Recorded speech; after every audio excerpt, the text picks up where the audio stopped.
Milyon-milyong halaga ng mga tanim na marijuana ang pinagbubunot ng pulisya matapos itong madiskubre sa lalawigan ng Benguet at Kalinga.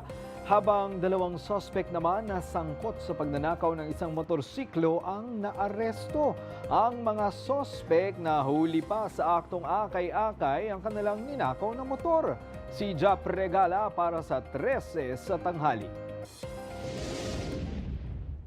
Sinilaban ng Police Regional Office Cordillera Administrative Region ang libo-libong piraso ng mga tanim na marijuana sa Kalinga at Benguet. Sa isinagawang marijuana eradication ng pulisya sa mga barangay ng Butbut Proper, Buskalan at Barangay Lokong sa Tinglayan, Kalinga, nadiskubre ang higit 33,000 fully grown marijuana plants na nagkakahalaga ng higit 6 na milyon at 600,000 piso. Habang nadiskubre rin ang halos 16,000 fully grown marijuana plants na may halaga na halos 3 milyon at 200,000 piso. Pinagbubunot at sa kasinunog ng operatiba ang mga nadiskubreng mga tanim na marijuana habang patuloy ang investigasyon para matukoy ang mga nasa likod nito. Arestado ang 4 na suspect na sangkot sa pagbebenta ng iligal na droga sa magkakahiwalay na operasyon ng pulisya sa lalawigan ng Bulacan.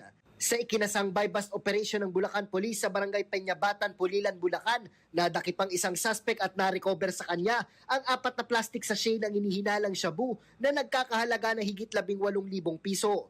Habang sa hiwalay na operasyon naman, nadakip ang 3 pang suspect sa mga bayan ng Marilao at Bukawi at nasabat sa kanila ang kabuuang 8 gramo ng hinihinalang shabu na aabot sa 54,000 piso ang halaga. Mahaharap ang mga suspect sa kasong paglabag sa Republic Act No. 9165 o Comprehensive Dangerous Drugs Act of 2002.